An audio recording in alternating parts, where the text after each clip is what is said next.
It is well known to all non-politically influenced students of history and legitimate anthropology that almost all Indian tribes in the Western Hemisphere preserve oral traditions about the ancient appearance of a white, bearded god or gods who arrived or emerged in ancient times to instruct and organize his people.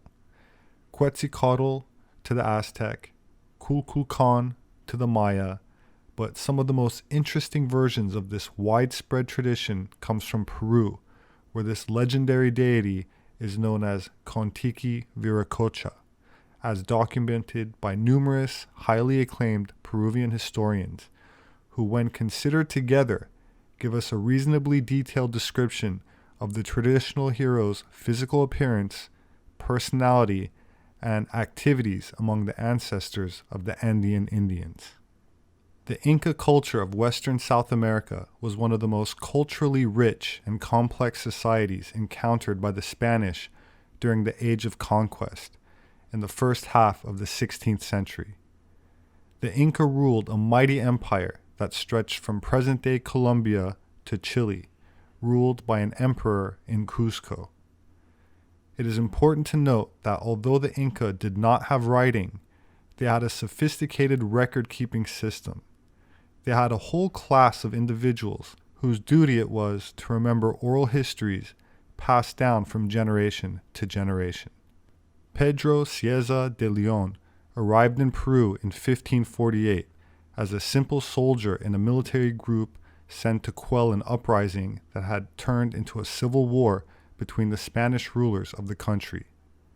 He remained until 1550, during which time he visited almost every part of the newly conquered land, observing and recording descriptions of the terrain, the plants, the customs of the natives, and the major facets of their history.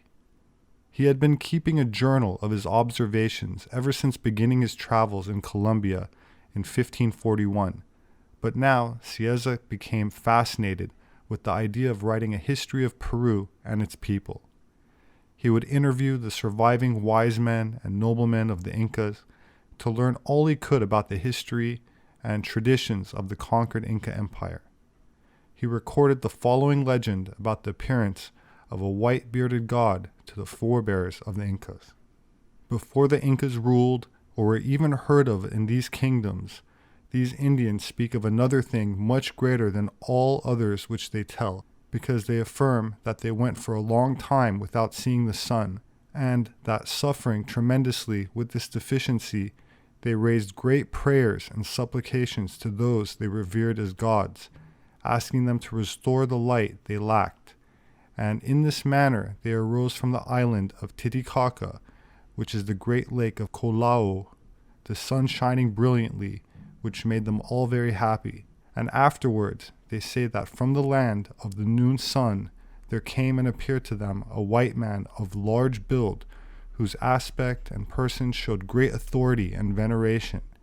And this man had such supreme power that he leveled the mountains and raised up the plains into large hills, making water flow from boulders.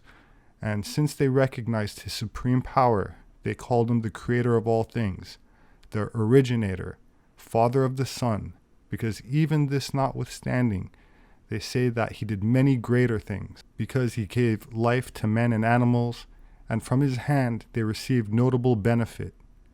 According to the Indians who told it to me, who heard it from their fathers, who also heard it in the songs they preserved from antiquity, this man went towards the north, working many miracles in his journey through the mountains, and they never saw him again. In many places they say that he gave commandments to the men about how to live, and that he spoke with love and much humility, admonishing them to be good and not cause harm or injury to one another, but instead to love each other and have charity. Generally, they call him Tiki Viracocha, even though in the province of Callao they call him Topoca, and in other places it is known as Arnauan. Many temples were built to him in different places, where they erected stone statues in his likeness, before which they offered sacrifices.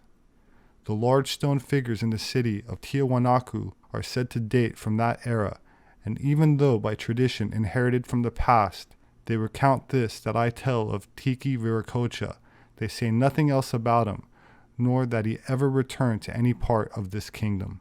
Pedro Sarmiento de Gamboa was a celebrated navigator and captain in the Spanish army. While stationed in Cusco, Peru, he was ordered to compile a history of the Incas. Summoning some of the oldest wise men still living in the ancient Inca capital, Sarmiento interviewed them individually and compared their testimonies to draw his conclusions and make his compilation. The manuscript he prepared was called Historia de los Incas. The manuscript remained unpublished in the custody of the Spanish crown for many years, finally finding its way by sale to the library at the University of Göttingen, Germany, where it was discovered and published in 1906. Sarmiento's version of the White God legend is as follows. All the Indians agree that they were created by this Viracocha, who they believe was a man of medium height, white and clothed in a white robe gathered around his body, and that he carried a staff and a book in his hands. After this, they tell a strange story, that is, that after this Viracocha created all the people, he came walking to a place where a large group had congregated. Viracocha continued his journey, doing the works of piety and instructing the people he had created, and wishing to leave the land of Peru, he gave a speech to those he had created, advising them of things which were to happen in the future.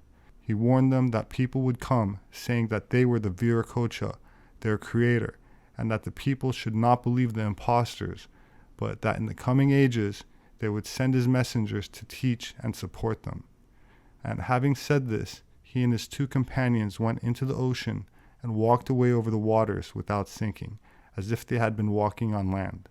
The world-famous explorer Thor Heyerdahl also wrote about the ancient Incan legend of a sun god named Tiki Viracocha, who was the supreme head of the mythical fair-skinned people that predated the Inca civilization in Peru.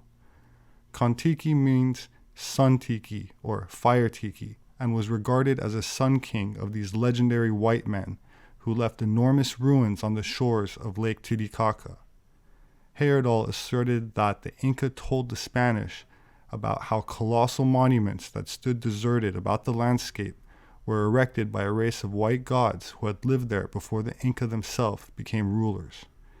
The Inca described these white gods as wise, peaceful instructors who had long beards, were taller than the Inca, and taught the Inca's forefather architecture as well as many of their customs.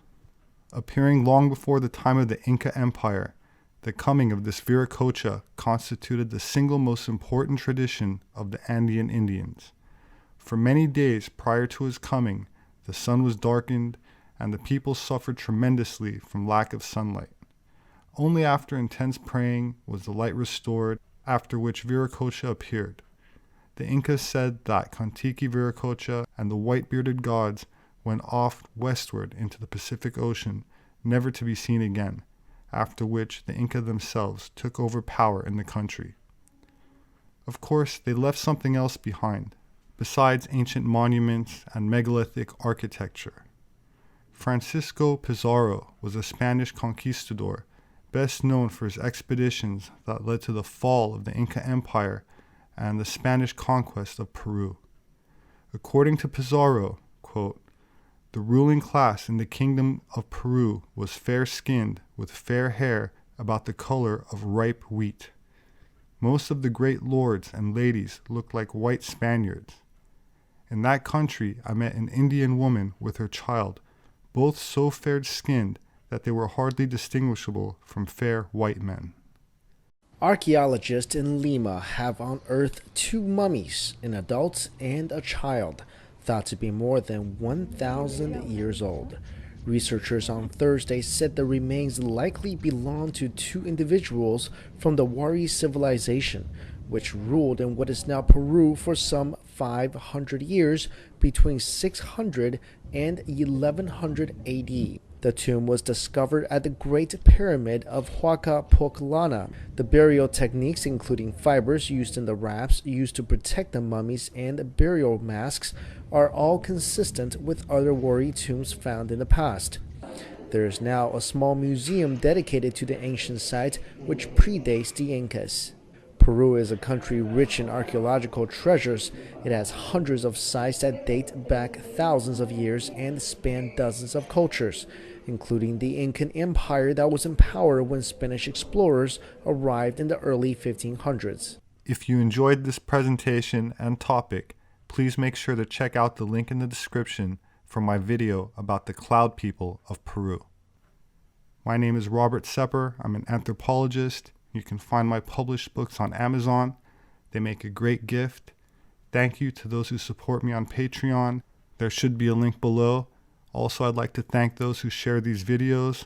Please hit the like button and don't forget to subscribe and click on the notification bell for updates. I very much look forward to reading your thoughts in the comment section. Please have a wonderful weekend, and I hope to see you again soon.